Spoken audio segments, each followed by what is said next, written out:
I came by like gem and mineral and stuff as a kid. So my parents were both into it. And so when I was little, we would go to like, it's like a club, sort of like a lapidary club is what they call it. I guess encourages learning about gems and minerals and also like the arts of like cutting gemstones and things like that. And so we would go for like family vacation, we would go on mining trips. That was what we did. So we would like, it would be like a camping trip, but you would dig, it would be somewhere and we would dig up rose quartz or smoky quartz or I don't know, selenite. I'm trying to think of what we did as a kid. So I was little. I was like 5 or 6 the first time that I was really introduced to this. And I was also, my parents let me use, I'm still grateful to them, they let me use heavy machinery basically as a kid. Wow.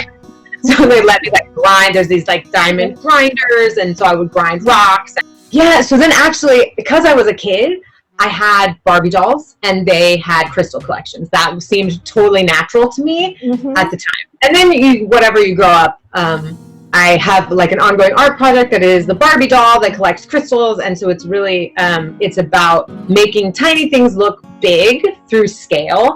And I realized, because then I started working at a crystal store here in LA, like 14 years ago now. And so I've been in it, but I would look, there'd be like little tiny crystal would break off. You'd be sweeping, there's tiny crystals. And if you just, it's so tiny, but if you were big, I would always say in my head, like, if I was a Barbie, this would be huge, you know? Oh. And I just, in like 2015, I'd just been introduced to Instagram, and I just, all at once, I just had this idea, I'll take pictures. I'll use the Barbie doll with the crystal to make the crystals look big. It'll be so funny. I can't wait. This is great. It was very sort of silly and like... yeah, because some people thought that was a real human, right? Yeah, that's the goal, right? That's I feel the most successful is people will say, oh my God, I'll have people DM, like, how much is that? You know, they think it's like a big, huge crystal. I think that's why the Barbie project has it's never stopped being exciting because I always am catching up to it. And so it's... And now I'm looking at you in this screen, and if you put your Barbie like close to the camera, you're gonna look almost the same size. God, you're right. I could interview her. Yeah. Here. It's sort of creepy, maybe. I'm turning her. Yeah. Hey Barbie. Oh, hi. Yeah. So you can have a conversation, and you can be on the video, and you can really be assistant of her, and she can tell you what to do or something. That's funny.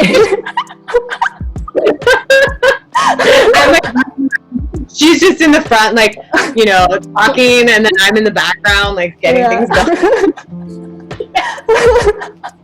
It's a good idea.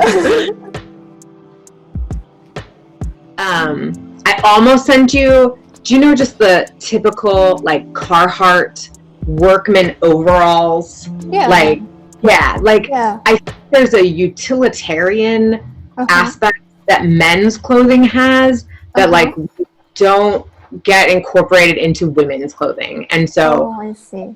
Yeah, I think I like the idea of something that's really useful, that has like pockets and has like tool belt aspects to it for like creative people, for artists. If you're, you know, you have your paintbrush and all this kind of stuff, but you still feel feminine. Oh, cool. Yeah. I think that's, and then also, and it's funny because I know that you and Paulette had this same moment, but it's like, I'm short, you're kind of short.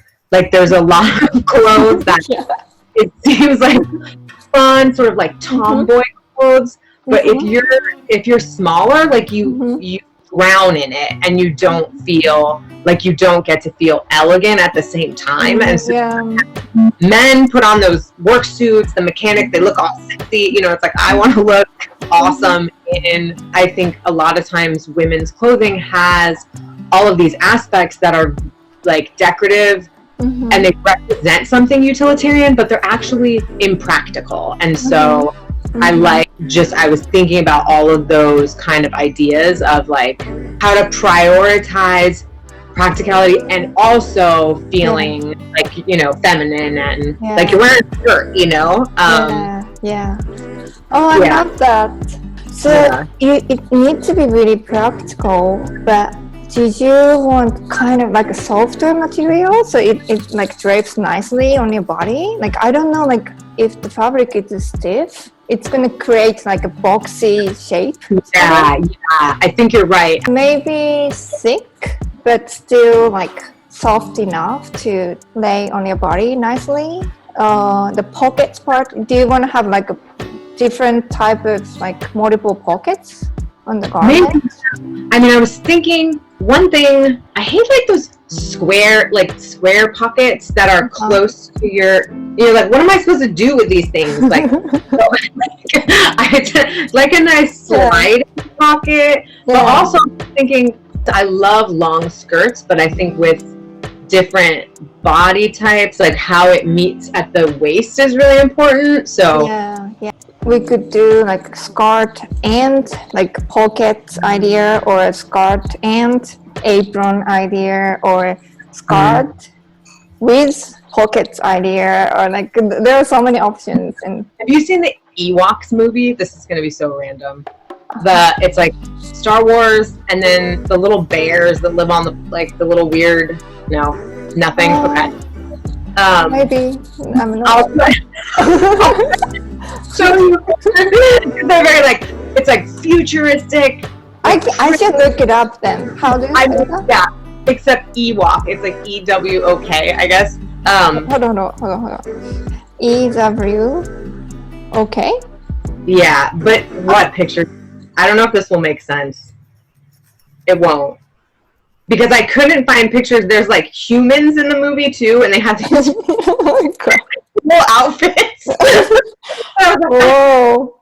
Hold on. What are you trying to tell me through this image? Like you like it or you don't like it? I like it, but I can't. Why? I can't. I'm telling her I want to look elegant, but also like an Ewok.